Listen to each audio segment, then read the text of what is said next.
What if I told you that there are problems in this world that even the most powerful supercomputers cannot solve?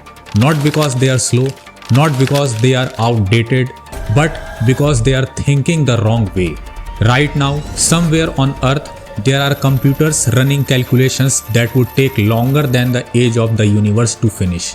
And yet, there exists a new kind of computer that could solve those same problems in minutes or even seconds. It sounds like something out of a science fiction novel, but tech companies are competing over developing quantum computers. 13,000 times faster, not faster than your laptop, faster than the world's most powerful supercomputer. Would have taken 10,000 years. They say it took only 200 seconds. Google's Willow chip is touted as not just another technology breakthrough, but an evolution. In under 5 minutes, the chip can solve a problem that would take today's most powerful computers 10 septillion years. This computer does not think in zeros and ones. It does not follow the rules we grew up with. It does not even obey common sense. It follows the rules of reality at its deepest level. This is not science fiction. This is not theory. This is quantum computing. And today I will explain quantum computing without maths, without equations, and without any technical confusion.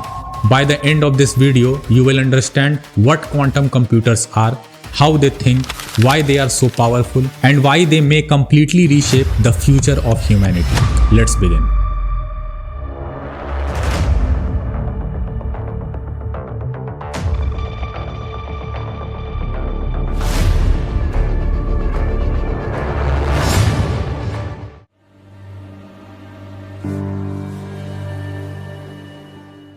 To understand quantum computers, we first need to understand normal computers. Every device you use today, your smartphone, your laptop, tablet, gaming console, even the internet itself, all are powered by classical computing. At the deepest level, all these classical computers speak one simple language, that is bits. A bit is the smallest unit of information. It can be one of the two values, 0 or 1, off or on, false or true. Every photo, video, message, game, and website all are built from billions of these tiny switches, turning on and off at incredible speeds. Modern computers are unbelievably fast. They can perform billions of operations every second. But there is a catch. No matter how powerful a classical computer becomes, it still follows one fundamental rule. It can only process one definite state at a time. Even when computers multitask, they are not truly doing everything at once. They are switching between tasks extremely fast. And for many problems, this approach works beautifully. But some problems are different.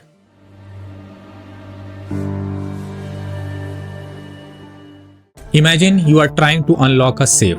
The safe has a combination with thousands of digits. A classical computer approaches this problem by trying one combination, checking if it works, then trying the next, and then the next, and then the next, and so on.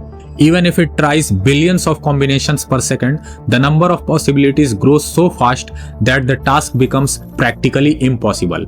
Now imagine problems like simulating complex molecules, discovering new medicines, designing revolutionary materials, optimizing global supply chains, and breaking modern encryption systems.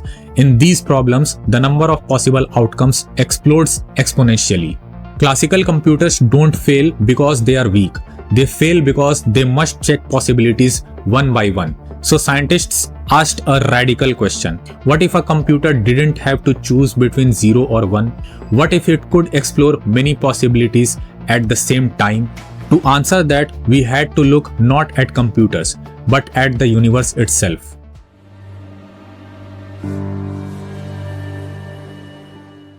At everyday scales, the work feels solid and predictable. Objects have definite positions. Causes lead to effects. Things either happen or they don't. But when scientists studied nature at extremely small scales, that is atoms, electrons, and other subatomic particles, they discovered something shocking. Reality does not behave the way we expect. In the quantum world, particles can exist in multiple states all at once. Outcomes are governed by probability, not certainty. Observation itself can change what is observed. This isn't philosophy. This isn't speculation. This is experimentally verified reality. Nature itself does not commit to a single outcome until it is measured. And instead of fighting these strange rules, quantum computing embraces them.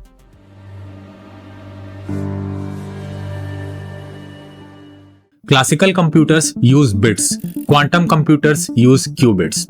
Here is the key difference. A classical bit must be either 0 or 1. A qubit can be 0 and 1 at the same time. This phenomenon is called superposition. Let's use an analogy. Imagine a coin.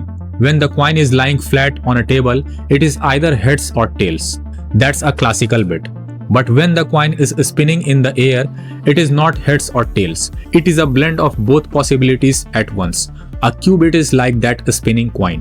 While it remains unmeasured, it holds multiple potential states simultaneously. This may sound small, but the consequences are enormous. One qubit can represent 2 states at once. 2 qubits can represent 4. 3 qubits can represent 8. As you add more qubits, the number of possible states grow exponentially, not linearly. With enough qubits, a quantum computer can represent more possibilities than there are atoms in this universe. This is where quantum power begins.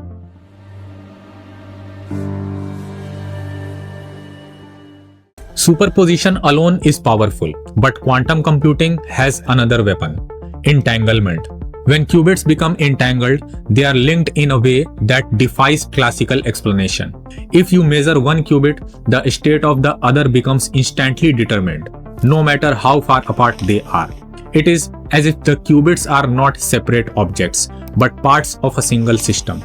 Einstein famously called this a spooky action at a distance. Entanglement allows quantum computers to coordinate massive amounts of information as one unified structure. Superposition provides parallel possibilities. Entanglement provides coherence and correlation. And together, they form the backbone of quantum computation.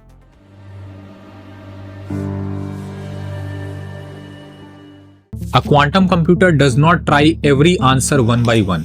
Instead, it follows a very different strategy. First, it creates a superposition of all the possible solutions. Then, through carefully designed operations, it causes the probabilities of wrong answers to interfere and cancel each other out.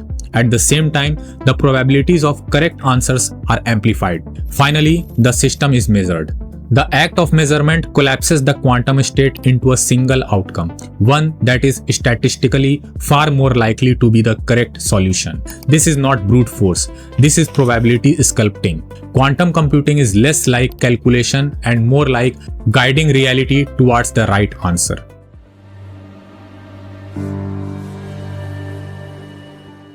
Quantum computers will not replace your laptop. They are not designed for everyday tasks like browsing the internet or watching the videos. They are specialized problem-solving machines. Their greatest strengths include simulating molecules and chemical reactions, discovering new drugs and treatments, designing ultra-efficient materials, optimizing logistics and transportation, improving artificial intelligence models, and breaking and creating cryptographic systems. Entire industries, medicine, energy, finance, defense, and science, all of them stand to be transformed. Quantum computing is not about convenience, it is about capability.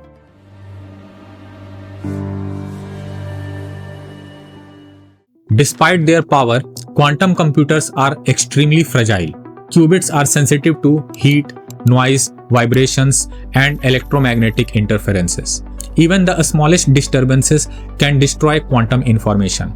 This is called decoherence. To protect qubits, quantum computers often operate at temperatures colder than outer space. They require massive engineering efforts just to remain stable, and that as well for just fractions of a second. This is why quantum computing is still in its early stages.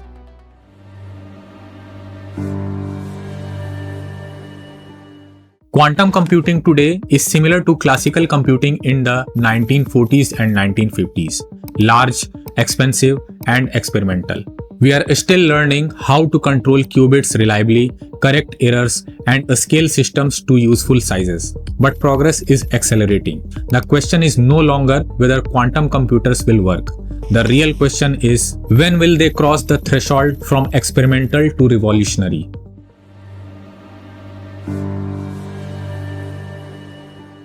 Quantum computing forces us to confront a deeper truth.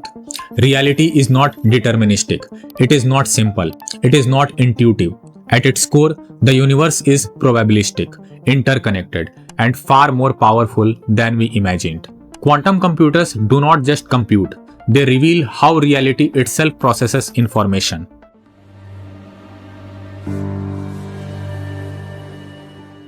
Quantum computing is not magic.